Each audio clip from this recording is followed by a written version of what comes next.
It's safe to say that the vast majority of Game of Thrones fans were massively disappointed with the outcome of the iconic series. Many fans have complained that the fantasy show began a precipitous downfall throughout the course of Season 7, and the show completely collapsed in on itself in Season 8, resulting in one of the most unsatisfying, confusing, and poorly thought out conclusions to any show ever. The finale wasn't just a massive letdown for what had previously been considered to be one of the best shows ever made. It was an ending that would have been disappointing even for an entirely mediocre series. And while the ending was a disappointment to be sure, it wasn't exactly a surprise. Or at least, it shouldn't have been. I personally have been a fan of Game of Thrones and A Song of Ice and Fire for years, and I was also one of the few people who didn't think that the series' end was as bad as most people made it out to be. But truly, it wasn't so much that it wasn't as bad as people thought, or that I was gifted with some sort of mystical prescience that told me that things could go bad. I just had the incredible misfortune of being a fan of Sansa Stark. Both in the book and TV show fandoms, Sansa has always been on the bottom of the totem pole when it comes to popularity. So, when her story was drastically altered or huge portions of her character development were done badly, or just erased completely, it was really only the Sansa fans who suffered for it. To put it plainly, being a Sansa fan sucks. However, while it was evident from the jump that Game of Thrones never really understood Sansa as a character, their complete and utter lack of comprehension, care, and their seeming outright contempt for the character came into sharp focus when the series bafflingly decided to marry Sansa to Ramsay Bolton. Although book readers are already keenly aware of the drastic difference between Sansa's book storyline and show storyline, for anyone who isn't in the know, here's a brief rundown of the situation. Essentially, book Sansa has never left the Vale. She's still pretending to be Littlefinger's daughter. She's basically playing Lady of the Eyrie, and she's attempting to convince some a-hole named Harry Harding to agree to marry her despite the fact that he believes she's the bastard daughter of Peter Baelish. Up in the north, the girl who is married to Ramsay is actually Jane Poole, Sansa's BFF who was briefly seen in the TV series and then hardly ever mentioned again. But Jane is pretending to be Arya Stark, and Ramsay is using his marriage to a supposed Stark as a way to solidify his claim over the North. Essentially, Game of Thrones just switched out Jane for Sansa, ditched Sansa's entire character arc in the Vale, and kept some of the broader beats of the Northern storyline just with Sansa taking the place of Jane. This was, of course, a shock and horror to most book fans on its own, but it's obviously exceptionally upsetting to anyone who enjoys Sansa as a character. Because essentially everything that fans claim the writers did wrong for the end of the series is already encapsulated in the horrendous decision to alter the storyline in this way. The idea that they dumbed down all the characters, wrote the characters in a completely out-of-character way, slotted characters into the story in a way that didn't make sense, rushed the storyline to get to its dramatic climax, completely overlooked the importance and real characterization of the characters for the sake of creating shock and drama, completely changed the direction of the characters and story for the sake of doing something shocking and nonsensical, and basically torpedoed everything that made certain characters and storylines interesting for the sake of creating shock value in a story that actually should have made sense if it were told properly, are things that they all did in Season 5 already. Except the major difference is that they did it specifically so that one of their lead female characters could be brutally violated, assaulted, and abused by the nearly unanimously agreed upon worst character in the entire series. And with that in mind, let's start with Ramsay Bolton. Ramsay is actually even more of a nightmare in the books, but what's interesting is that despite the fact that he's an incomprehensibly violent sadist in both TV and book version, he is also portrayed as having at least some level of political savviness, and he's desperate to actually be perceived as the legitimate heir of Roose Bolton. That is, of course, a huge reason why he's pretending that he's married to Arya Stark. And while in the books Ramsay treats Jane even more terribly than he treats Sansa in the show, ultimately, she's not Sansa or Arya or anyone else who has a legitimate claim to Winterfell. Not only is Arya not even close to the heir to Winterfell in the line of succession, but the person that Ramsay is using and abusing isn't even Arya. However, if Ramsay had Sansa Stark, the real Sansa Stark, in his clutches, she'd be one of the most important keys in Ramsay actually taking and retaining any legitimate power in the North. Now that the Boltons are in control of the North, Ramsay has literally every available option for people that he can torture and murder without suffering any consequences, but he's someone who, as an illegitimate child, literally has no legitimate means of claiming or holding on to the power that he gained on his own. Marriage certainly gives him a claim, but nothing could be more important than actually having children with a woman who is a legitimate heir to a specific seat. And given the Boltons' current goals, there's literally no one in the world who is more valuable and important to Ramsay than Sansa Stark.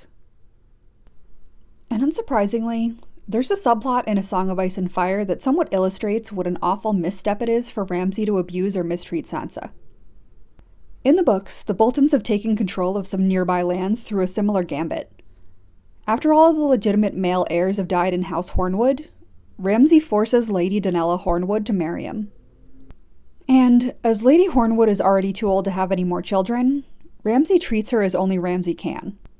She is tortured and brutally dies, making Ramsay the pseudo-legal heir to House Hornwood. However, it comes as no surprise that although Ramsay has gained the Hornwood lands on a technicality, the hold that the Boltons have on the Hornwood lands is tenuous at best. And because they made such a shady move and they treated Lady Hornwood so abhorrently, many northern houses are already looking to undermine the Bolton claim over House Hornwood. Now, on the one hand, that could be an indication that Ramsay wouldn't hesitate to behave in the same way towards anyone else. But on the other, if it was readily apparent that pulling moves like this would at best make control over a certain seat insanely difficult, and would at worst be a guaranteed failure, then it wouldn't make any sense for Ramsay to do it again. And in contrast to Lady Hornwood, Sansa is young and capable of producing many heirs. Or rather, she'd likely be capable of it as long as she wasn't being constantly abused and brutalized. Ramsay's sadism is certainly unparalleled, but if he had even one single brain cell in his head, he would at the very least treat Sansa gently until she gave him a legitimate male heir, and it's completely against his best interest to put her in constant physical pain and danger. And even putting that aside, while the Boltons have thrived on a PR image of being violent and terrifying, abusing Sansa so publicly in Winterfell of all places would make the Northmen even keener to eradicate the Boltons and save Sansa. Once again, this is something that's reflected within the books and not the TV series, because there's a pretty serious conspiracy among many Northmen to go and rescue Arya from Ramsay's clutches. And perhaps the fact that the book version of Ramsay is still willing to horrifically mistreat Jane Poole, despite the fact that the rest of the world believes that she is Arya Stark, is an indication that he might do the same thing to Sansa as well. However, there's one major hurdle to that idea that's very difficult to get over, and that hurdle comes in the form of Roose Bolton. Unfortunately, the apple didn't fall far from the tree when it comes to Roose and Ramsay. However, Roose Bolton seems to exercise a modicum of control over his sadistic tendencies, and he's even more politically astute than Ramsay is. He likely lets Ramsay abuse Jane Poole specifically because he knows that she's Jane Poole. However, if Roose were holding the real Sansa Stark hostage, it's exceptionally hard to believe that he'd let Ramsay so brutally and casually abuse her. Unlike Ramsay, who was raised as a bastard and had very few political ideas or aims for most of his life, Roose Bolton has always felt a sense of competition with the Starks, a sense of entitlement over the North, and he's always been angling for ways to gain more power with the hopes of eventually becoming Warden of the North. Obviously, his part in the Red Wedding gave him the title that he was hoping for, but as a pragmatist who understands the political state of affairs in the North, he clearly knows that literally every other house in the North is looking to usurp him at least, and ideally, kill him for his betrayal and restore a Stark to a leadership position. While the Boltons and many other northern houses know, or are at the very least suspicious that there are surviving Starks out there in the world, the only shred of hope that House Bolton could have at any legitimate claim over Winterfell in the North would come from a Bolton marrying and having children with a Stark. And as the eldest remaining Stark girl, Sansa is the absolute best shot that House Bolton has at becoming the Wardens of the North permanently. Roose Bolton knows nothing about Sansa, but he knows Ramsay quite well, so it makes absolutely no sense that Roose would be so blasé about Sansa's treatment. Not only is Ramsay's abuse going to make it less likely that Sansa is actually able to conceive a Bolton heir, But it obviously makes it incredibly likely that she'd be willing to do something as extreme as jumping off the battlements in the hope of escaping him. And it's clearly not out of the realm of possibility that she'd actually just kill herself in order to escape the constant torture. So again, Roose's hands-off approach to the fake Arya Stark might make sense, as she's someone who's seen as lacking in inherent value, and is someone who could essentially be replaced. But every reason that Roose would have to disregard Jane is exactly why he'd logically put an enormous amount of care and consideration into Sansa Stark. And needless to say, the father-son dynamic between Roose and Ramsay is toxic, and oftentimes they are at odds with one another.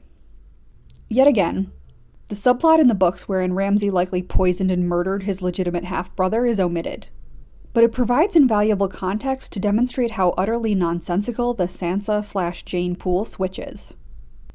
It's interesting, because despite the fact that Roose and Ramsay's political aspirations and end goals often pit them against each other, at the point in time where Game of Thrones introduces Sansa Stark into their story, literally nothing is more valuable to both of their long-term goals than ensuring that Sansa Stark gives birth to a healthy son of House Bolton. Roose needs to have a legitimate Stark and Bolton child to even have a chance at maintaining control over the North on a permanent basis, and Ramsay is also facing the threat of a legitimate heir to House Bolton through the marriage between Roose and Walder Frey. However, if Ramsay actually had a child with Sansa Stark, that essentially eliminates the possibility of Ramsay being removed from the line of succession under any circumstance, because his child would be a necessity in legitimizing Bolton rule in the North.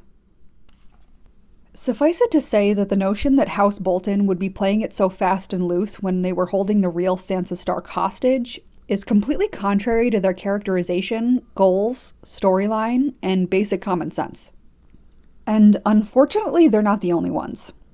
Literally every other character involved in this scenario had to become the dumbest and most illogical version of themselves in order to prop up Sansa's abuse storyline.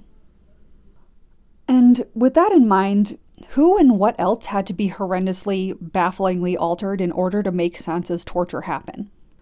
I'll be covering more of that in my next video, and leave a comment below about your own opinions regarding how Sansa's storyline could have gone so wrong, or how the show's writers could have ever thought that this plot was a good idea. And if you're interested in more content like this, please like, subscribe, or leave a comment about what kind of content you'd like to see.